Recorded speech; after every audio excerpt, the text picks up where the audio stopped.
Welcome बच्चों, मैं आपकी टीचर अनीता ओझा। चला मुलांनो, आज आपण चित्र संदेश वाचूया। तो आज हम लोग चित्र संदेश जो धड़ा 9 के नीचे ही है, उसके स्वाध्याय पूर्ण होने के बाद ये चित्र संदेश दिया गया है, इसको हम लोग आज पढ़ेंगे। चित्र संदेश यानी चित्रों में हमें बहुत से मैसेजेस यानी संदेश मिलते हैं जो सुविचार की तरह हम उपयोग करते हैं। देखो, आप पहला चित्र देखो। एक लड़की है, इसके सर पर टोकरी है और दूसरी एक लड़की है, उसके हाथ में पाटी है। यहाँ पर नीचे लिखा हुआ है चित्र के नीचे, नको डोक्यावर पाटी हवी हातात पाटी। डोक्यावर मतलब सिर पर। सिर पर पाटी नहीं चाहिए, बल्कि कहाँ पाटी होनी चाहिए? हाथ में। देखो बच्चों, सर्व शिक्षा अभियान के अंतर्गत ये बोला गया है कि 6 से 14 साल तक के जो बच्चे हैं उन्हें सभी को घर में नहीं रहना है। सबको स्कूल में कंपलसरी आके पढ़ाई करना है। उनसे काम मत कराओ। कहीं कहीं आपने देखा होगा, स्टॉल पे लिखा रहता है, इथे बाल कामगार काम करत नहीं, मतलब यहाँ पर बच्चे काम नहीं करते हैं, बाल मजदूरी नहीं की जाती है। ठीक है, तो यहाँ पर पाटी का 2 अर्थ है। जो सिर पर इस लड़की ने रखा है टोकरी, इसको भी मराठी में पाटी कहते हैं, और जो इस लड़की के हाथ में है ये पाटी, जिस पर हम लिखते हैं। अब दूसरा चित्र देखो, नको दंड नको शिक्षा, स्वच्छ गांव हीच अपेक्षा।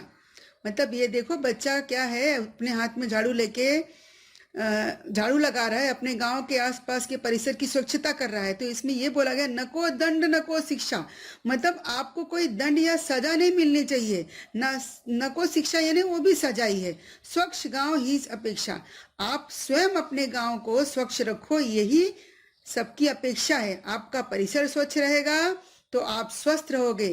वो कहते हैं ना, जहाँ स्वच्छता है वहाँ भगवान है, और भगवान मतलब जो स्वच्छता है वहीं पर भगवान है, यानी आपका आरोग्य है। आरोग्य ही आपका भगवान है। ठीक है, अब यहाँ पर दूसरे देखो, झाड़े लावा झाड़े जगवा, प्रदूषण टाळा जग वाचवा। यहाँ पर देखो, मैंने सबका अर्थ लिख दिया। झाड़े लावा यानी पेड़ लगाओ, पेड़ जगवा, झाड़े जगवा यानी पेड़ बचाओ। अब यहाँ पर जगवा यानी जीवित रखो, उसको जिला कर रखो, पानी देते रहो। प्रदूषण टाड़ा जग वाचवा, और अगर आप पेड़ पौधे लगाओगे, देखो इस पूरे से संदेश क्या मिलता है, अगर पेड़ पौधे लगाओगे तो आपके अगल बगल में किसी प्रकार का प्रदूषण नहीं होगा। पेड़ पौधे क्या करते हैं, अपने अंदर से ऑक्सीजन छोड़ते हैं और आपके द्वारा छोड़ी गई कार्बन डाइऑक्साइड और प्रदूषित हवा को अपने अंदर खींच लेते हैं। तो अगल बगल का परिसर जो होता है वो एकदम शुद्ध रहता है। तो प्रदूषण टाड़ा यानी प्रदूषण को रोको, जग वाचवा विश्व को बचा लो प्रदूषण से। अभी अगला चित्र हम देखेंगे। देखो, एक लड़की क्या कर रही है, नल खोलकर हाथ धो रही है। उसके नीचे का संदेश देखो, जपून वापरा पाण्याचा, आधार असेहा जगण्याचा। मतलब संभाल कर पानी का उपयोग, वापर यानी उपयोग, संभाल कर पानी का उपयोग करो, क्योंकि जीवन जीने का यही आधार है। अभी आपको सबको पता है कि मनुष्य हो, प्राणी हो, पक्षी हो या पेड़ पौधे हो, सभी को जीवित रहने के क्या चाहिए? सभी को जीवित रहने के लिए पानी चाहिए। और अगर पानी का उपयोग आप संभाल कर नहीं करोगे तो बाद में आप ही लोग को इसका भुगतान भुगतना पड़ेगा। देखो, अब जब आप लोग सुबह ब्रश करते हो तो पानी खोल कर रख देते हो और ब्रश करने लगते हो, ये गलत बात है। इससे पानी बिना मतलब बह जाता है। अभी आप लोग को बार बार हाथ धोने के लिए कहा गया है, बोला गया है कि 30 सेकेंड तक हाथ धो। तो आप जब 30 सेकेंड तक आप हाथ धोते समय आप क्या करते हो, नल खुला रखते हो, ये गलत बात। एक बार आपने हाथ को गीला करके साबुन लगा लिया, फिर इसके बाद में आप नल बंद कर दो और हाथ को 30 सेकेंड रब करने के बाद आप नल को चालू करो और हाथ को धो लो। इस तरह से आप पानी बचा सकते हो, और अपने घर वालों को, अड़ोस पड़ोस में अपने दोस्तों को ही बताओ कि पानी का सही उपयोग करो, पानी को बचाओ। ठीक है, अब हम लोग आगे देखते हैं।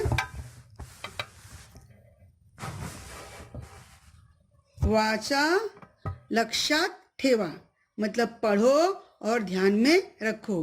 वरील संदेशात पाटी हा शब्द 2 अर्थांनी आला है। आपने ऊपर देखा था, यहाँ पर पाटी 2 बार आया है और दोनों के अर्थ अलग हैं। यहाँ पर समझाया गया आपको, पहला टोपली, टोपली यानी टोकरी। दूसरा, ज्यावर लिहले जाते थी, मतलब जब आप स्कूल में पहले शुरुआत में जाते हो पहली कक्षा में, तो इस पर आप लिखते हो ना पाटी पर, वो एक पाटी, मतलब पाटी का वो यहाँ पर दो तरह से दो मीनिंग है, दोनों का अर्थ यहाँ पर बताया गया है। संदेश, मुला मुलींच्या डोक्यावर पाटी नको, हातात पाटी द्या म्हणजेच मुला मुलींना शिकवा। मतलब ये मैंने आपको पहले बता दिया कि बच्चों के हाथ में पाटी दो, ना कि उनके सिर पर, उन्हें काम मत करो। उनकी उम्र पढ़ने की है, 6 से 14 साल तक के बच्चों को कंपलसरी स्कूल जाना है, और उनके हाथ में आप काम करवाओगे, उनके हाथ में सिर पर उठाने वाली टोकरी दे दोगे, तो उनका भविष्य आप खराब कर रहे हो, भविष्य आपका खराब हो रहा है। इसलिए बच्चों, पढ़ाई करो, ना कि आप काम करो, काम करने की उम्र आपकी नहीं है। अब आपको क्या करना है, ये सारे चित्र आपके नोटबुक में बनाकर उसके नीचे जो संदेश दिए गए हैं वो आपको लिखना है। ओके।